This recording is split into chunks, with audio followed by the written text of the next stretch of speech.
जय हिंद। कैसे हैं आप सब। आशा करता हूं आप सब जहां भी होंगे स्वस्थ होंगे। प्रीवियस क्लास में हम सब ने फलनों के प्रकार से संबंधित कुछ उदाहरण को हल कर लिया था।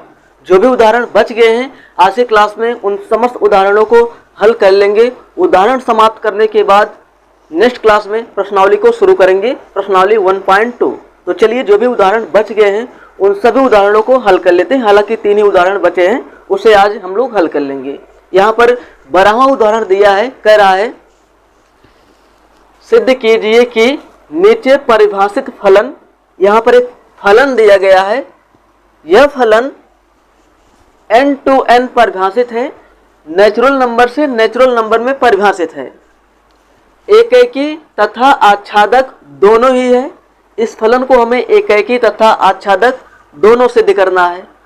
ठीक है, ये क्वेश्चन सबसे अलग है। इससे पहले वाले क्वेश्चन में जो फलन दिया गया था एक सिंगल फलन दिया गया था, जैसे f(x = x + 1), लेकिन इस फलन में दो भाग हैं, इस फलन के दो हिस्से हैं। x सम है के लिए यह फलन है, x विषम के लिए यह फलन है। तो यहाँ पर एकैकी साबित करने में थोड़ा सा दिक्कत हो सकता है। अगर हम यहाँ पर ऐसे मान के चलते हैं एकैकी के लिए f(x1) बराबर f(x2) और किसी तरह हम सिद्ध कर दें x1 बराबर x2, तो फलन हमारा एकैकी सिद्ध हो जाएगा। लेकिन यहाँ पर फलन के दो हिस्से हैं, दोनों हिस्से में अलग अलग कंडीशन दिया हुआ है। यह विषम के लिए सही है और यह सम के लिए सही है। तो कैसे हम लोग इसे हल करेंगे? तो इसमें हम लोग कुछ कंडीशन लेकर चलेंगे। यहाँ पर देखिए ये सम है, यहाँ विषम है और यहाँ सम है। यहाँ पर हम लोग कुछ कंडीशन लेकर चलेंगे। x1 और x2 दो डिफरेंट एलिमेंट लेकर चलेंगे। हो सकता है x1 विषम हो, x2 सम हो, x1 सम हो, x2 विषम हो, या x1 और x2 दोनों सम हो, x1 और x2 दोनों सम हो, विषम हो। इस तरह के कुल मिला के 4 प्रकार के केस बन सकते हैं, तो उससे हम लोग हल कर लेंगे। तो चलिए शुरू करते हैं। सबसे पहले थोड़ा सा आप लोग डायग्राम से समझ लीजिए, थोड़ा सा फेल आ जाएगा, बिना डायग्राम से बिल्कुल से समझ नहीं आ पाएगा। यहाँ पर बना लेते हैं डायग्राम। ये जो फलन है n to n परिभाषित है, नेचुरल नंबर से नेचुरल नंबर में n to n परिभाषित है। थोड़ा सा इसे समझ लीजिए। देखिए नेचुरल नंबर है तो इसमें अवयवों को लिख लेते हैं 1 2 3 4 5 6 डॉट डॉट सो ऑन, इसमें भी ले लेते हैं।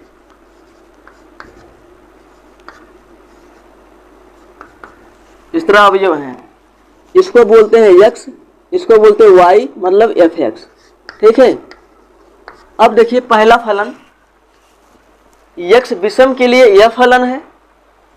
जब यहाँ पर x का मान 1 रखेंगे तो फलन का मान हमें कितना मिलेगा? 2 मिलेगा। जब विषम रखेंगे, विषम में क्या क्या रख सकते हैं इसमें? 1 3 5 7 9 डॉट डॉट सो ऑन। ये क्या है? सम है। सम में क्या रखेंगे? 2 4 6 8 डॉट डॉट सो ऑन। सबसे पहले इस फलन को समझ लेते हैं। पहला वाला क्या दिया है यहाँ पे? f(x) बराबर x - 1 और दूसरा दिया है f(x) बराबर x प्लस, सॉरी पहला वाला माइनस है, पहला वाला प्लस है और दूसरा वाला माइनस है। जो प्लस वाला है यह सम संख्या के लिए सही है। जो पहला वाला फलन है f(x) = x + 1, यह विषम के लिए सही है। यह x विषम के लिए सही है और यह x सम के लिए सही है। ठीक है।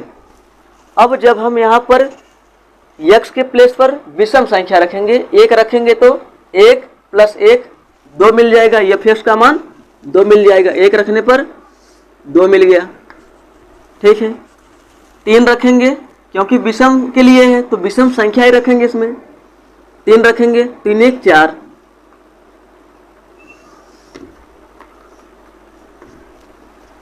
5 रखेंगे तो 5 1 6। ठीक है, इस तरह चलता रहेगा। अब सम के लिए देख लेते हैं। सम के लिए ए फलन है। सम में क्या रखेंगे, यहाँ पे 2 रखेंगे, इसमें 2 रखेंगे, 2 में से 1 घटाएंगे 1, तो 2 का 1 से कनेक्शन हो गया। उसके बाद 4 रखेंगे, 4 में से घटाएंगे 3, तो 4 का 3 से। 5 रखेंगे, 5 नहीं रखेंगे, 6 रखेंगे, क्योंकि सम के लिए ए फलन है, सम के लिए ए है, तो 6 रखते हैं, 6 रखेंगे तो 5 आ जाएगा, फलन का मान 5। तो यहाँ पर देख पा रहे हैं 1 to 1 कनेक्शन मिल रहा है। इधर के सारे अवयव कवर हो रहे हैं, उधर के भी कवर हो रहे हैं, कोई भी अवयव छूट नहीं रहा है। इस तरह ऐसे ऐसे चल रहा है, कोई भी अवयव नहीं छूटेगा।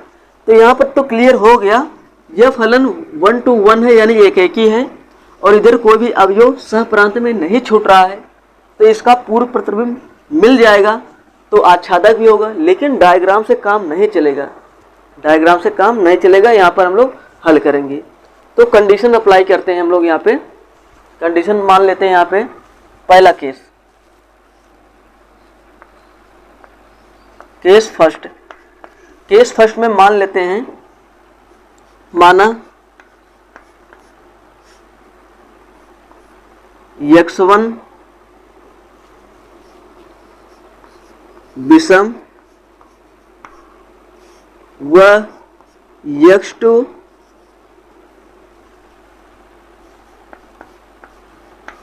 सम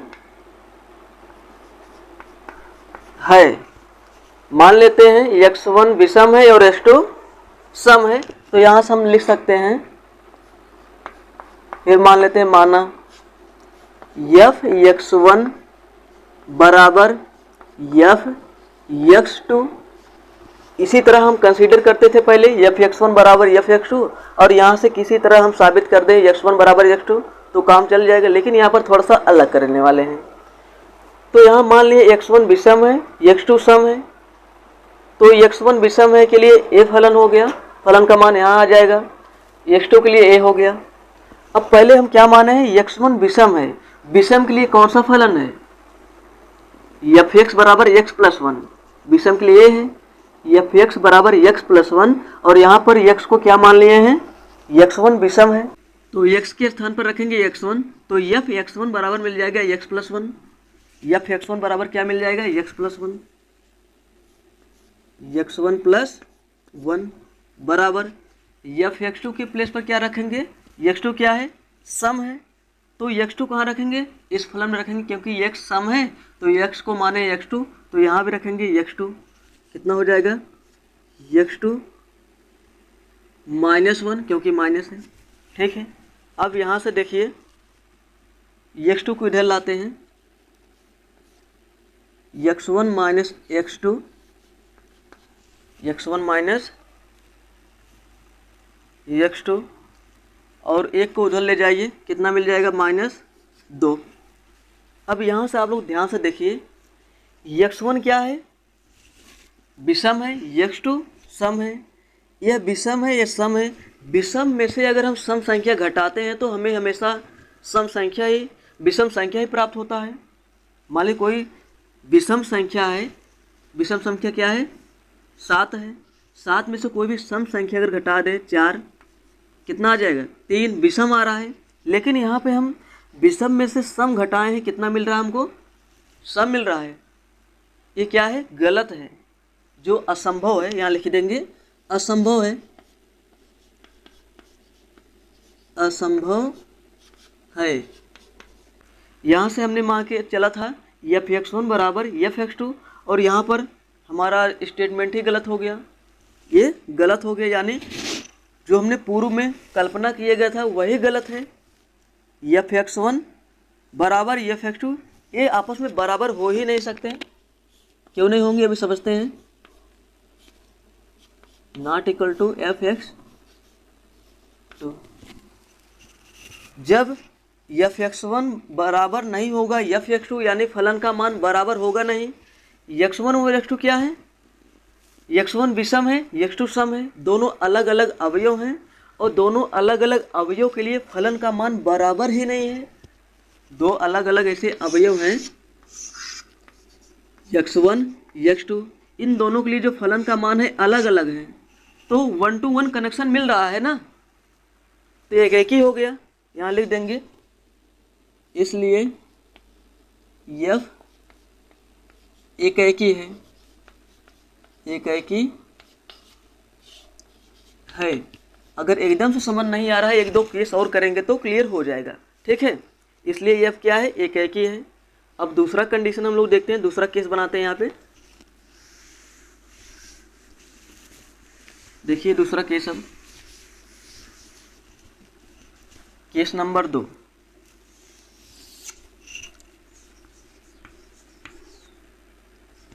केस नंबर 2 में क्या करेंगे, यहाँ पर माने थे x1 विषम है, इस बार x1 सम मान लेंगे। माना x1 सम है व x2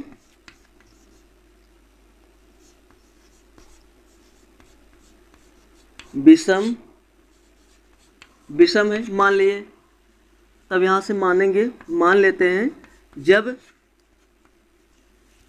x1 सम है और x2 विषम है, तो x1 और x2 के लिए फलन का मान बराबर है, ऐसा मान के चलते हैं।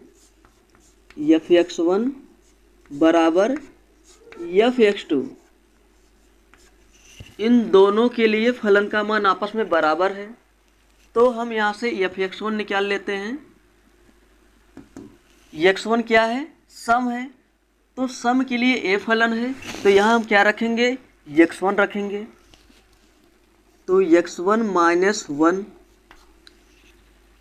x2 विषम है, विषम के लिए ये फलन है, तो यहाँ x के स्थान पर x2 रखेंगे, तो x2 प्लस 1, ठीक है। अब x2 को इधर लाएंगे,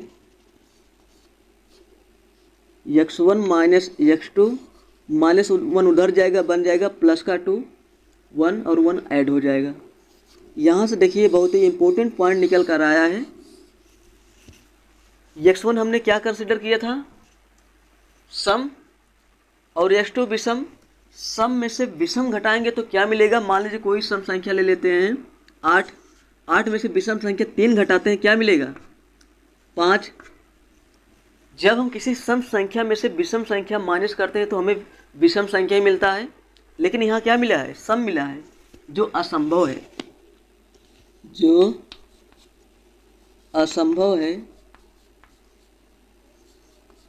असंभव है। हम यहाँ पर मान के चले थे x1 और x2 के लिए फलन का मान आपस में बराबर है, और यहाँ पर हमें गलत मिल गया, यहाँ पर गलत मिल गया। अब इसके आगे हम लोग बढ़ ही नहीं पाएंगे, यानी पूर्व में जो हमने कंसीडर किया था यही गलत कंसीडर किए थे। तो यहाँ हम मान लेंगे, यहाँ हो जाएगा f(x1) not equal to f(x2). x1 और x2 दोनों अलग अलग अवयव हैं, अलग अलग अवयव के लिए फलन का मान बराबर नहीं है, यानी फलन का मान अलग अलग है। x1 के लिए फलन का मान दूसरा है, यानी y का मान, x2 के लिए फलन का मान दूसरा है, यानी 1 to 1 कनेक्शन मिल रहा है। अभी तक तो चल रहा है, एक ही है, यहाँ लिख देंगे। इसलिए f मतलब फलन एक ही है। दो केस तो पास कर गया, ये एक ही है, ठीक है। आशा करता हूँ आप लोग समझ रहे होंगे। अब इसके बाद केस नंबर 3 देख लेते हैं। केस नंबर 3, केस नंबर 3 में क्या मान लेंगे, दो में से एक मान लेते हैं, या तो x1 और x2 विषम होगा या x1 और x2 सम होगा, ठीक है। हम मान लेते हैं सम। क्या मान लेते हैं, माना x1 व x2। हम ऐसे ही प्रांत में से दो रैंडमली अवयव लेकर चल रहे हैं, x1 और x2। मान रहे हैं x1 सम है, x2 विषम है, x1 विषम है, x2 सम है। इस बार क्या मानेंगे तीसरे में, केस नंबर 3 है, केस नंबर 3। माना x1 और x2 सम है, सम। मान लेते हैं x1 और x2 सम है, तो x1 और x2 के लिए फलन का मान बराबर है।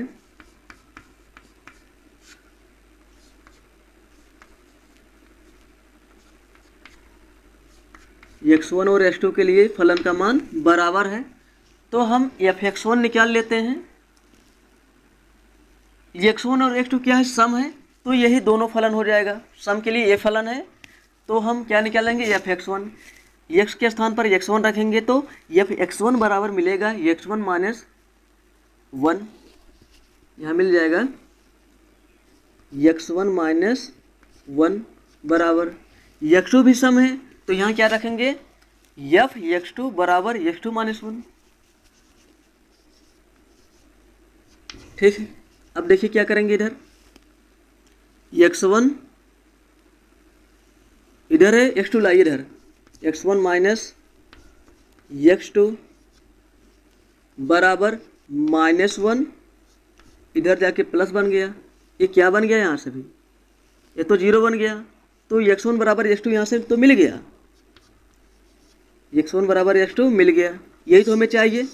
x1 बराबर x2 मिल गया तो क्या हो गया, एक ही है, ये दोनों अवयव एक ही हैं और उनका फलन का मान आपस में बराबर है, तो एक ही हो गया, इसलिए फलन एक ही है। प्रीवियस क्वेश्चन में हम क्या करते थे, यही तो मानते थे f(x1) बराबर f(x2), अगर इसकी सहायता से x1 बराबर x2 मिल जाता था तो हम कहते थे फलन एक ही है, इसलिए f एक ही है, एक ही है। ठीक है, अब केस नंबर 3 देख लेते हैं, sorry 4, case number 4, case number में 4 मान लेते हैं, यदि x1 व x2 विषम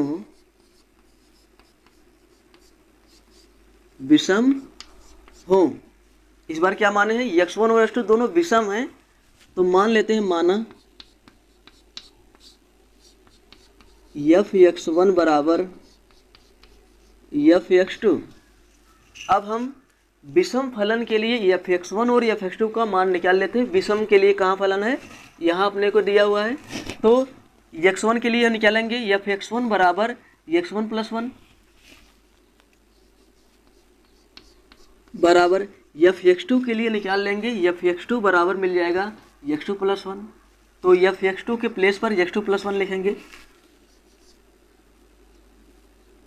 x2 + 1।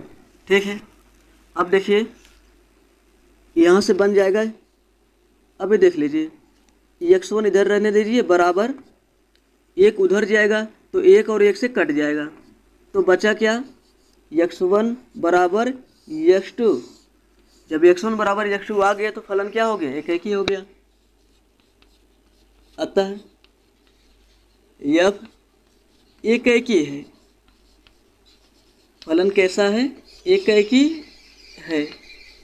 ठीक है, हमने क्या माना था, यदि x1 और x2 विषम है तो मान लेते हैं x1 और x2 के लिए फलन का मान बराबर है। अगर फलन का मान बराबर है, यहाँ से अगर हमें x1 बराबर x2 मिल जा रहा है तो ठीक है, मिल गया तो एक ही है, कोई दिक्कत नहीं है। तो यहाँ पर हमने माना लिखा था, यदि लिख दीजिए, ज़्यादा बेटर रहेगा, यदि, यहाँ पे बना लीजिए यदि ऐसा है, मान लीजिए यदि x1 व x2 ऐसे हैं, ऐसे मान लीजिए सही रहेगा। उसके बाद यहाँ भी मान लीजिए यदि, ठीक है, थोड़ा सा चेंजिंग किए हैं। अभी तो हमने एक ही सिद्ध कर लिया है कि यह फलन एक ही है। अभी हमको क्या सिद्ध करना है, आच्छादक भी सिद्ध करना है। आच्छादक के लिए कोई सटीक तरीका नहीं है, लेकिन हम लोग कुछ इसमें लिखने वाले हैं, ज़्यादा कुछ नहीं, इधर ही लिख देते हैं, जगह काफ़ी कम है, यहीं पे बना लेते हैं सब। आच्छादक के लिए, आच्छादक के लिए हम क्या मान के चलते हैं, y = f(x) मान के चलते हैं। लेकिन यहाँ पर फलन के दो हिस्से हैं, तो f(x) बराबर हम क्या रखें, दिक्कत हो जाएगा। अभी डायग्राम में हमने क्या देखा था, कोई भी अवयव यानी सहप्रांत में नहीं छूट रहा था, सहप्रांत के प्रत्येक अवयव का पूर्व प्रतिबिंब मिल रहा था। अभी आपने डायग्राम में देखा, तो यहाँ से हम लोग लिख देंगे सह प्रांत के सभी अवयवों, सह प्रांत के सभी अवयवों का पूर्व प्रतिबिंब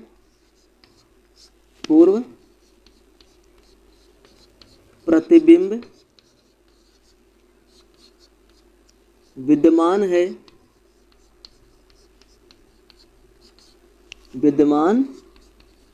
है, इसलिए यफ एक ही है। इतना आप लिख देंगे, बिल्कुल सही होगा। यफ एक ही है। एक ही सिद्ध करने के लिए बोला था। एक ही तब कब होगा, जब सह प्रांत के सभी अवयवों का पूर्व प्रतिबिंब प्रांत में उपस्थित होगा। प्रांत नहीं लिखेंगे तब भी चलेगा। सह प्रांत के सभी अवयवों का पूर्व प्रतिबिंब विद्यमान है। पूर्व प्रतिबिंब कहाँ मिलेगा? प्रांत में ही मिलेगा ना, नहीं लिखेंगे चलेगा। इतना लिखेंगे, पूर्व प्रतिबिंब विद्यमान है। तो एक पूरा एक सॉल्यूशन हो गया इसका, क्वेश्चन नंबर 12 का। आशा करता हूँ आप लोग क्वेश्चन नंबर 12 को अच्छी तरह से समझे होंगे। अगर कोई भी डाउट है तो कमेंट करके बताइएगा। अब इसके बाद क्वेश्चन नंबर 13 को देखते हैं। आइए इसके बाद उदाहरण नंबर 13 को हल करते हैं। उदाहरण नंबर 13 यहाँ पर दिया हुआ है, काफ़ी आसान है। उदाहरण नंबर 14 भी इसी के जैसा है। उदाहरण नंबर 14 उदाहरण नंबर 13 का विलोम है। दोनों एक ही जैसे हैं, बेसिक सा अंतर है। चलिए एक एक करके समझते हैं। यहाँ पर दिया है, सिद्ध कीजिए कि आच्छादक फलन 1 2 3 से 1 2 3 में परिभाषित है, सदैव एकैकी फलन होता है। यहाँ पर जो ये फलन है, जो 1 2 3 से 1 2 3 में परिभाषित है, आच्छादक है, दिया है 1 2 3 से 1 2 3 में परिभाषित फलन आच्छादक है, सदैव एकैकी फलन होता है। इतना हमें सिद्ध करना है। तो चलिए सिद्ध करते हैं। यहाँ पर सॉल्यूशन लिखते हैं।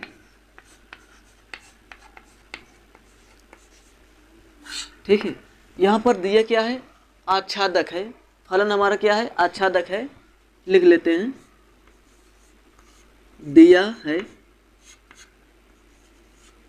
दिया है कि फलन आच्छादक है। फलन आच्छादक है।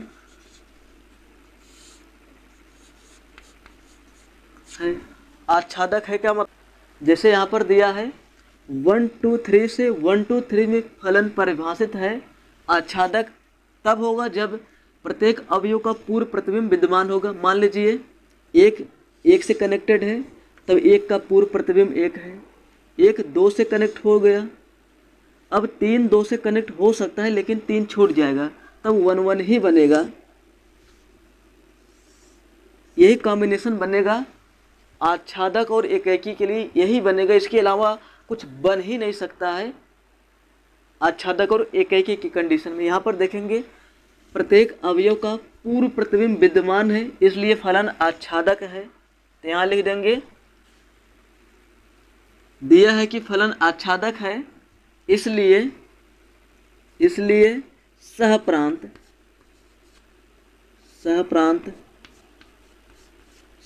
कौन है? ये सहप्रांत है, ये प्रांत है।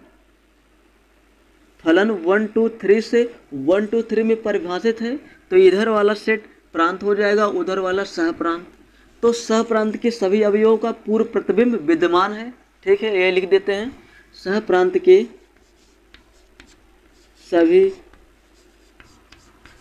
सभी अवयवों का पूर्व प्रतिबिंब विद्यमान है। पूर्व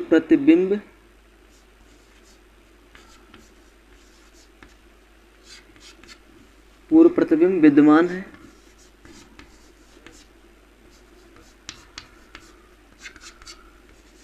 ठीक है, इतना लिख दिया।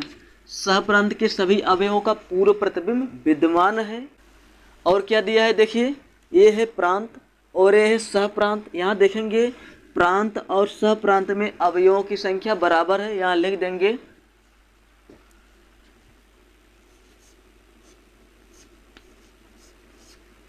प्रांत और सह प्रांत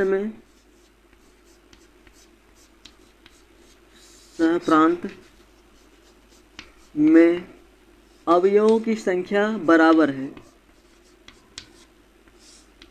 अवयवों की संख्या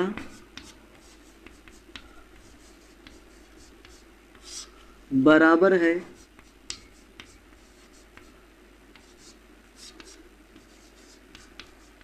ठीक है। जब अवयवों की संख्या बराबर है और फलन आच्छादक है तो एकाएकी भी होगा। देख लीजिए, यहाँ लिख देंगे स्पष्ट है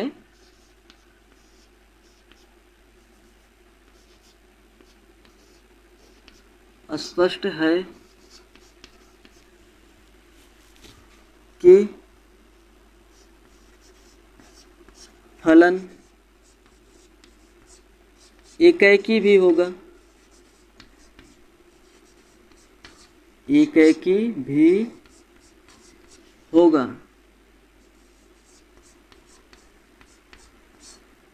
इसका विलोम भी सही है। अगर फलन एकाएकी है, फलन क्या है, एकाएकी है, 1 to 1 कनेक्शन है और अवयवों की संख्या बराबर है तो वह फलन आच्छादक भी होगा। यहाँ पर क्या था, फलन आच्छादक है और प्रांत और सह प्रांत में अवयवों की संख्या बराबर है तो उस कंडीशन में फलन एकाएकी भी होगा। इसका विलोम, अगर फलन एकाएकी है, प्रांत और सह प्रांत में अवयवों की संख्या बराबर है तो फलन आच्छादक भी होगा। ये क्वेश्चन नंबर क्या है, 14 में दिया गया है, इसका विलोम दिया गया है। ठीक है, ये रहा इसका सॉल्यूशन क्वेश्चन नंबर 13 का। अब इसके बाद क्वेश्चन नंबर 14 को हल करते हैं। ठीक, इसका विलोम है। आइए इसके बाद उदाहरण नंबर 14 लास्ट उदाहरण को हल कर लेते हैं। यहाँ पर दिया गया है, यह उदाहरण नंबर 13 का विलोम दिया गया है। यहाँ पर है, सिद्ध कीजिए कि एकाएकी फलन जो 1 to 3 से 1 to 3 में परिभाषित है अनिवार्य रूप से आच्छादक भी है। प्रीवियस में क्या दिया था, एक आच्छादक था और हमें क्या सिद्ध करना था, एकाएकी। यहाँ एकाएकी है, आच्छादक बताना है तो विलोम सही है, अभी बताया गया है। अगर कोई फलन है, एकाएकी है और प्रांत और सह प्रांत में अवयवों की संख्या बराबर है तो 100% वह आच्छादक भी होगा। अगर कोई फलन एकाएकी है, कोई फलन क्या है, एकाएकी है, 1 to 1 कनेक्शन है, प्रांत और सह प्रांत में अवयवों की संख्या इक्वल है तो वह फलन अनिवार्य रूप से आच्छादक भी होगा। यही हमें बताना है। यहाँ पर उसका सॉल्यूशन है। यहाँ पर एकाएकी फलन दिया है तो यहाँ लिख देते हैं, दिया है कि फलन एकाएकी है। जब फलन एकाएकी है तो हम क्या कह सकते हैं, प्रांत के सभी अवयवों का एक और केवल एक ही प्रतिबिंब विद्यमान है। 1 to 3 से 1 to 3 में जो फलन परिभाषित है एकाएकी है। एकाएकी का मतलब 1 to 1 कनेक्शन है। प्रांत के सभी अवयवों का एक और केवल एक प्रतिबिंब विद्यमान है। ठीक है, ये लाइन लिख दिया हमने। और साथ ही साथ प्रांत और सह प्रांत में अवयवों की संख्या बराबर है। देख पा रहे हैं, प्रांत सह प्रांत में अवयवों की संख्या बराबर है। जब बराबर है तो यहाँ लिखेंगे लास्ट में, स्पष्ट है कि फलन आच्छादक भी होगा। बहुत ही छोटा सा क्वेश्चन था, आसान था, कोई इसमें मैथमेटिकल टर्म नहीं था, केवल इसमें कॉन्सेप्ट की ज़रूरत थी इसमें, जिसे हमने यहाँ पर लिख दिया है। उम्मीद करता हूँ आप लोग इसे अच्छी तरह से समझ गए होंगे। एक बार इसे फिर से रिवीजन कर देते हैं, आप लोग केयरफुली समझिए।